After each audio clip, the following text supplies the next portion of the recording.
एक सेठ अपने नगर का सबसे धनी और धार्मिक प्रवृत्ति वाला व्यक्ति था।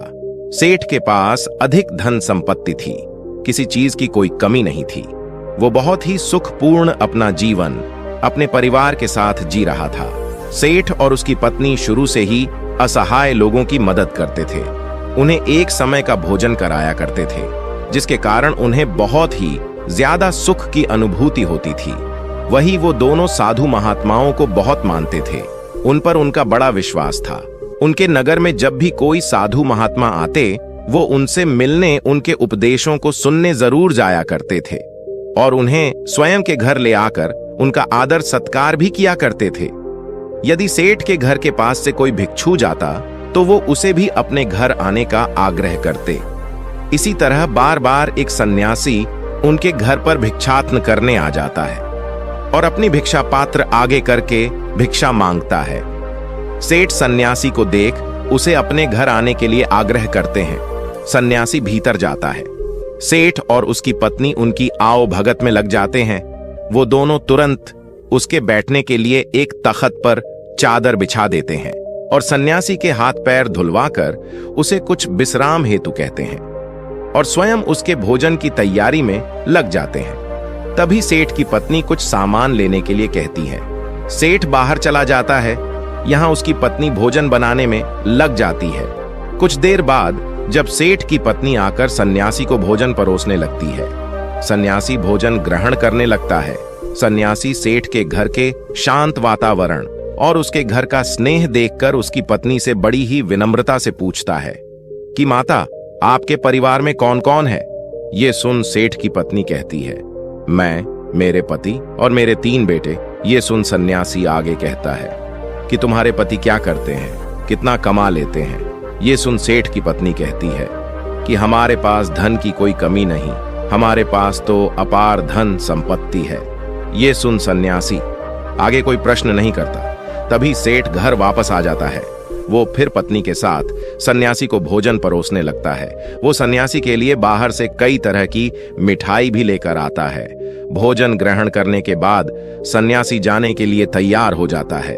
वो सेठ और उसकी पत्नी की स्वयं के इस आदर सत्कार के लिए आभार प्रकट करता है और जाने के लिए वो निकलते हैं। सेठ सन्यासी से कहता है कि वो उसे कुछ दूरी तक छोड़ देगा।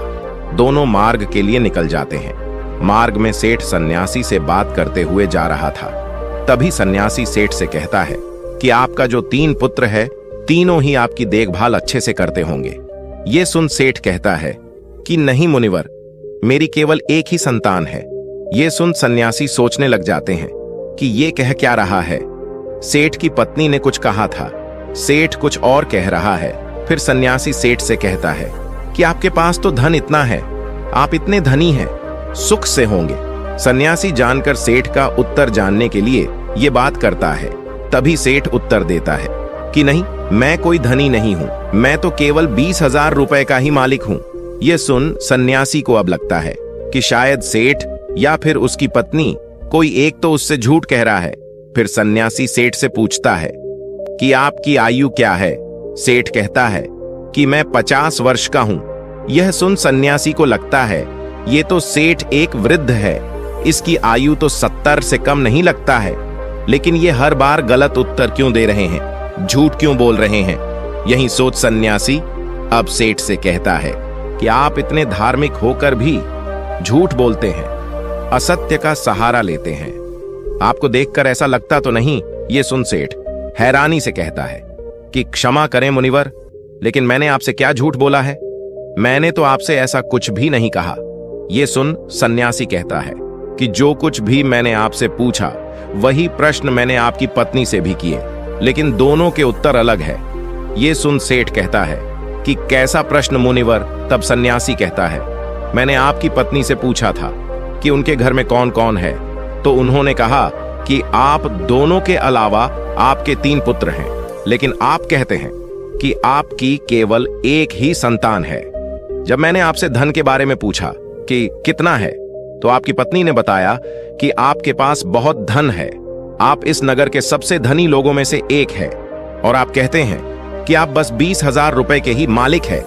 अभी मैं जब आपकी आयु पूछी तो आप 50 वर्ष बता रहे हैं, जबकि देखने में आप 70 से अधिक के लगते हैं।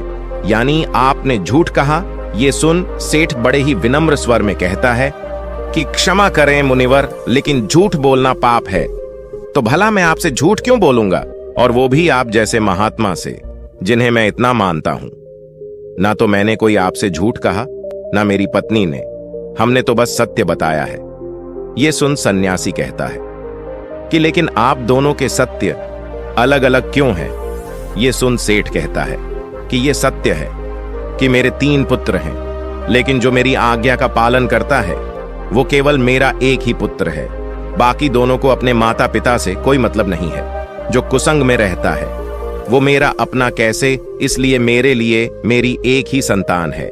आपकी दूसरे प्रश्न के अनुसार रही धन की बात, तो मुनिवर, मेरे लिए मेरा वही धन अपना है जो मैं स्वयं के जीवन में उपयोग करता हूं, और वो इतना ही है जितना मैंने बताया।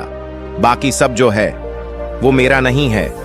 उसमें से कुछ मैं असहाय लोगों की, जरूरतमंदों की मैं मदद कर देता हूं, तो कुछ मेरी इस देह को त्यागने के बाद मेरे सभी सगी संबंधी ले जाएंगे। तो उस पर मेरा कैसा अधिकार? अब बात करें अंतिम प्रश्न की, तो मैं अपने 50 वर्षों की आयु तक महात्माओं की शरण में जाकर शिक्षा लेना, जीवन के सही मूल्य को समझना सीखा है, उनकी सेवा की है, और उस पर ही मैं इस संघ से जुड़ गया हूं। यही कारण है कि मैंने आपको अपनी आयु ये बताई है। अब आप ही बताएं, क्या इसमें मैंने कुछ झूठ कहा? ये सुन सन्यासी को अब सेठ की पूरी बात समझ आ जाती है, और वो कहते हैं कि क्षमा करें, मुझे पहले आपके विषय में जान लेना चाहिए था, स्वयं के भीतर आपकी झूठी छवि बनाने से पहले। और तब सन्यासी सेठ की बात का मान रखते हुए आगे बढ़ जाता है, और सेठ पुनः अपने घर लौट जाता है। अतः किसी के प्रति अपना नजरिया बनाने से पहले, प्रतिक्रिया देने से पहले सामने वाले की बातों को भी पूरा सुन लेना चाहिए। एक बार व्यक्ति किसी महात्मा के आश्रम में बैठ उनके उपदेशों को सुन रहा था। तभी वो महात्मा से कहता है कि मुनिवर, आप सभी संत महात्मा हमें चिंता से जुड़े कई उपदेश देते हैं। क्या आप हमें कोई ऐसा हथियार नहीं बता सकते जिसके द्वारा हम चिंता को स्वयं के जीवन से निकाल कर फेंक ही दें? चिंता में ऐसा क्या है जो व्यक्ति को बर्बाद कर देती है? क्योंकि एक तनावरस व्यक्ति इतना परेशान हो जाता है कि सब कुछ वो गवा देता है। ऐसा आखिर क्यों होता है? उस व्यक्ति की बात सुन महात्मा कहते हैं कि चिंता एक ऐसी मानसिक समस्या है जो यदि व्यक्ति को पकड़ ले तो उसे डुबो देती है। उसे केवल स्वयं से मुक्त कर ही आप सुखी रह सकते हैं, और ये तब होता है जब आप स्वयं को मजबूत कर लें। आपको केवल बस ये समझना है कि स्थिति चाहे कैसी भी हो, हमें उस समय तनाव में नहीं आना है, घबराना नहीं है, बल्कि स्वयं को भीतर से मजबूत रखना है। यदि आपने अपने भीतर हौसला रखा है तो कोई चिंता आपका कुछ नहीं बिगाड़ सकती। ये सुन व्यक्ति कहता है कि किंतु ऐसा होता है क्यों? क्यों एक छोटी सी चिंता भी हमारे मुख की हंसी को छीन लेती है? ये सुन महात्मा कहते हैं कि आपको एक छोटी सी कहानी सुनाता हूं, ध्यान से एकाग्र होकर सुनना। एक बार पिता ने अपने पुत्र को काफी परेशान और निराश देखा। वो प्रतिदिन उसे यूं देखते, वो उसे देख समझ गए थे कि कोई बात अवश्य है जो उसके पुत्र को भीतर से परेशान किए हुए हैं। पिता ने कई बार पुत्र से यह पूछना चाहा कि वो किस चिंता में है, लेकिन पुत्र हर बार ये दिखाता कि कुछ नहीं हुआ और वो वहां से चला जाता। पुत्र के इस व्यवहार से पिता को यह विश्वास हो गया था कि अवश्य कोई बात है, चिंता है जो उसे भीतर से खाई जा रही है, लेकिन वो बता नहीं रहा है।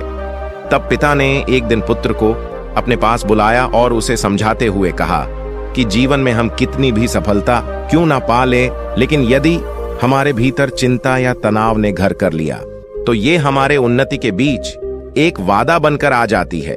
चिंता व्यक्ति को आगे बढ़ने नहीं देती, उसके भीतर कई सारी नकारात्मकता को भर देती है। चिंता बहुत ही भयानक होती है, ये सुखी समृद्ध घर को भी तबाह कर देती है। ये सब सून पुत्र कहता है कि आप कहना क्या चाहते हैं? पिताजी मैं समझ नहीं पा रहा हूं। तब पिता पुत्र को लेकर एक जंगल की तरफ चले जाते हैं और वहां पहुंच पुत्र से कहते हैं कि ये पेड़ जो तुम देख रहे हो ये कई वर्ष पुराना है। ये मेरे पिता के पिता के पिता यानी कि 3 पीढ़ी से भी ज्यादा पुराना पेड़ है और आज भी बाहर से उतना ही मजबूत है जितना पहले था। चाहे कितनी भी आंधी, तूफान, वर्षा क्यों ना आ जाए, इस वृक्ष को हिला तक नहीं पाई है। यही नहीं, इस पर न जाने आज तक कितने पेड़ भी टूट कर गिर गए हैं। बिजली गिर गई है, लेकिन ये पेड़ फिर भी नहीं गिरा, वहीं पर खड़ा है पूरी मजबूती के साथ। ये सब सुन पुत्र पिता से कहता है कि लेकिन ये सब आप मुझसे क्यों कह रहे हैं? तब पिता आगे उससे कहते हैं कि यहां मेरे साथ पीछे की तरफ आओ, कुछ दिखाता हूं। ये सुन पुत्र पिता के साथ उस पेड़ के पीछे जाता है और कहता है कि ये पेड़ के पीछे दिमक देख रहे हो? पुत्र कहता है कि हां। पिता कहते हैं कि इसी दिमक ने भीतर से इसकी छालों को पूरी तरह कुतर दिया है और बाहर की तरफ पूरी तरह यह खराब हो गया है। यह सब सुन पुत्र अब की बार भड़क जाता है और कहता है, लेकिन आप कहना क्या चाहते हैं? मुझे ये सब क्यों बता रहे हैं? भला मैं इन पेड़ों के बारे में जानकर क्या करूंगा? पुत्र को यूं क्रोध में देख पिता कहते हैं कि शांत हो जाओ, तुम्हें सही तरह से बात समझाने के लिए मैं ये सब कह रहा हूं। ये सुन पुत्र कहता है कि लेकिन आप समझाना क्या चाहते हैं और क्यों? तब पिता कहता है कि जिस प्रकार ये पेड़ किसी भी आंधी, तूफान, बारिश या फिर बिजली के गिरने पर भी नहीं गिरा, लेकिन एक दिमक ने इसे कमजोर कर दिया और इतने वर्षों से खड़े इस पेड़ को आज गिरने के लिए मजबूर कर दिया, उसी प्रकार व्यक्ति के भीतर बैठी चिंता उसके पतन का, तबाही का कारण बन जाती है। आप चाहे कितनी भी मेहनत क्यों ना कर रहे हो, उन्नति क्यों ना कर रहे हो, लेकिन यदि आपके भीतर किसी बात की चिंता है और वो बाहर नहीं जा रहा, तो वो इस दीमक के समान आपको अंदर से कमजोर कर देगी और आपकी उन्नति वहीं रुक जाएगी। एक चिंता आपसे सब कुछ छीन लेगी। इसलिए स्वयं को कभी इतना तनाव में मत लाओ कि आप स्वयं के आगे ही कमजोर पड़ जाओ। पिता की ये सब बात सुन पुत्र कहता है, लेकिन ये सब जानकर कोई थोड़ी करता है, परिस्थिति ऐसी हो जाती है। तब पिता आगे कहते हैं कि परिस्थिति चाहे कैसी भी हो, चिंता करने से, तनाव में आने से क्या वो सही हो जाएगी? नहीं। चिंता करना, परेशान हो जाना किसी भी समस्या का हल बिल्कुल नहीं है। जब आपको कोई मार्ग ना दिखे तो कुछ समय के लिए शांत होकर एक जगह बैठ जाओ, खुद को समय दो और फिर सोचो कि किस तरह इस कठिन समय से निकला जा सकता है। कोई भी समस्या इतनी भी बड़ी नहीं होती कि उसका हल ना हो। हर समस्या अपने साथ हल लेकर आती है। तुम्हारी समस्या का भी होगा, बस जरूरत है तो कठिन समय में स्वयं को साहसी बनाने की। पिता की इस बात को सुन पुत्र को उनकी हर बात का सही अर्थ समझ आ जाता है कि वो उसे कहना क्या चाह रहे हैं। इस कहानी को पूरा करके महात्मा कहते हैं, क्या अब तुम समझे कि एक छोटी सी चिंता भी आपके जीवन को कितना प्रभावित करती है? ये सुन व्यक्ति कहता है कि जी मुनिवर।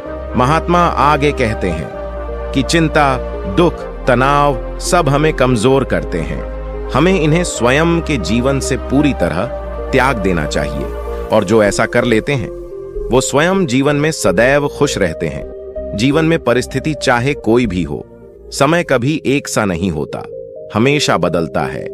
बस अपने सुख के पल को स्मरण करके उसे दुख में साहस का हथियार बना लो। ये चिंता कुछ नहीं बिगाड़ पाएगा, लेकिन यदि इस चिंता में आप घिर गए तो कभी भी उन्नति नहीं कर पाओगे। इसलिए कभी व्यक्ति को व्यर्थ की चिंता में नहीं आना चाहिए। जो वर्तमान में हो रहा है उस पर ध्यान दें, अपना काम करें, बाकी सब छोड़ दें और धैर्य रखें। ये समय भी कब निकल जाएगा आपको पता ही नहीं चलेगा। महात्मा की बात सुन व्यक्ति को उसके प्रश्न का सही उत्तर मिल जाता है और वो गुरु को प्रणाम कर वहां से चला जाता है। अतः चिंता व्यक्ति के जीवन की सभी खुशियां, सुख, समृद्धि छीन लेती है। इसलिए व्यर्थ में इन सब में नहीं पड़ना चाहिए। स्वयं को चिंता मुक्त रखें, तभी आप जीवन में खुश रह सकते हैं। आशा करते हैं ये बात आप समझे होंगे। तो दोस्तों, आज के वीडियो में बस इतना ही। उम्मीद है आपको यह वीडियो पसंद आई होगी। अगर पसंद आई होगी तो वीडियो को एक लाइक करना मत भूलिएगा।